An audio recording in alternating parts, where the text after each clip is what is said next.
There's no better way to start off summer than with a brand new wave of LEGO Minecraft sets. The 6 new June 1st releases are going to please longtime fans and newcomers alike. And I'm especially excited to show you my personal favorite of the bunch, the Badlands Mineshaft. So hey, let's take a closer look.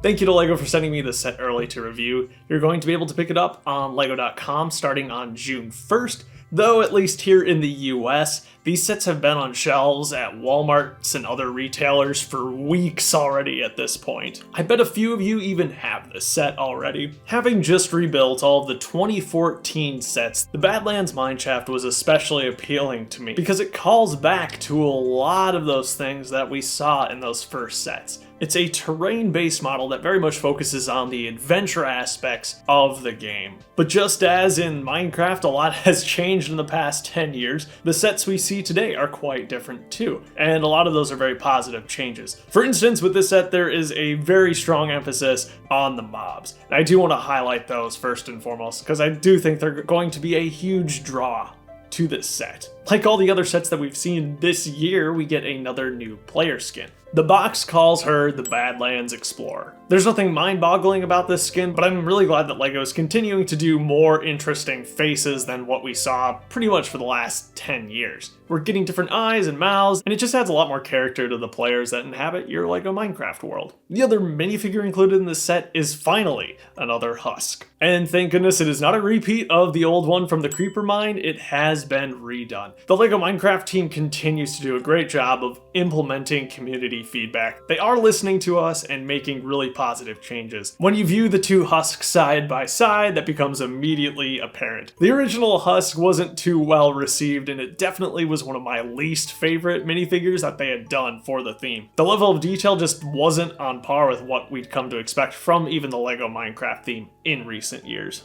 Painful though it will be, I am excited to swap out the rest of my husks in my LEGO Minecraft world. I think there's like 3 of them in there now that I have to replace. Oh well. We're also seeing the return of the cave spider, who hasn't appeared in that many sets before. Always a great inclusion. Another very exciting addition to the set is going to be the donkey, who last showed up in the farm cottage from quite a few years ago at this point. For the most part, they are nearly identical, but there are some print changes on the new one. You can just notice these faint outlines beneath the white spots, which is just something different about the print process that they must do. I don't think I prefer one over the other. They both work great. And for those of you who weren't able to get the farm cottage however many years ago, this is going to be a lovely addition to your LEGO Minecraft display. But we aren't quite done with the mobs yet. We also get 2 bats in the set, which is very appropriate for a mineshaft. There's also 2 baby slimes, very desirable and collectible mobs. Still waiting on the return of the big one though. And then we also get a tan rabbit. This is the same tan rabbit that appeared in January's The Animal Sanctuary. Oh, and lastly, the set does come with a creeper too. This set here is a great deal of fun and there's a lot going on. Another callback that you see to some of the classic sets is just the inclusion of a ton of ores that are easily mined. You've got gold, redstone, coal, and copper ores all represented here. They're kind of tedious to build, but I think they add a lot to the experience of the set. And beyond that too, you can also mine the amethyst. The set also provides a way to blast through the geode shell by means of a piece of TNT. Of course, we have to have our TNT explosion feature.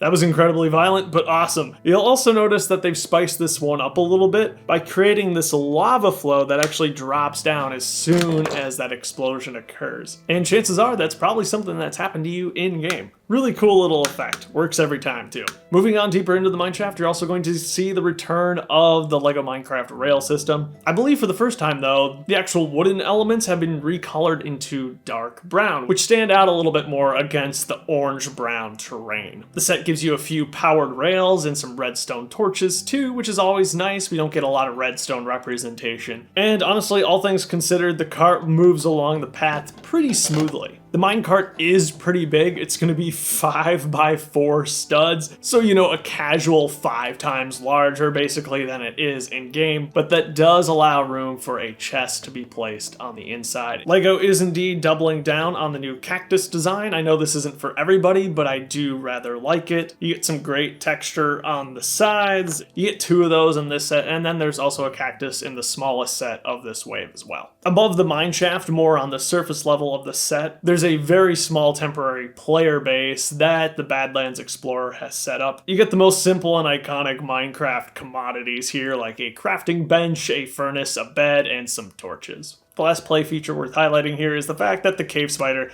can easily go through the hinged webs, which is kind of fun. Very authentic to the in-game experience. The back of the model isn't nearly as exciting as the front, but it doesn't look terrible by any means. There's even a gold ore hidden around the back. As someone who's been wanting some terrain-based sets for quite some time now, this is kind of a dream come true. Not only does it speak to my sense of nostalgia for the first LEGO Minecraft sets, it's also something of a dark orange battle pack, which is fantastic. And an actual mob battle pack too. It's very rare that we see this amount of variety in the mobs in a single set, especially when it's not the flagship set of the wave. Even though it only has 538 pieces for the $60 US, I feel like you get good value here just because of the amount of stuff there is to do and because of the amount of critters you're going to be able to add to your LEGO Minecraft world. Absolutely love this set. So glad to see the return of some mobs who were getting way too rare. There's lots to love, and you're very much going to enjoy this one if you do pick it up. Anyway, that's all I've got for this time.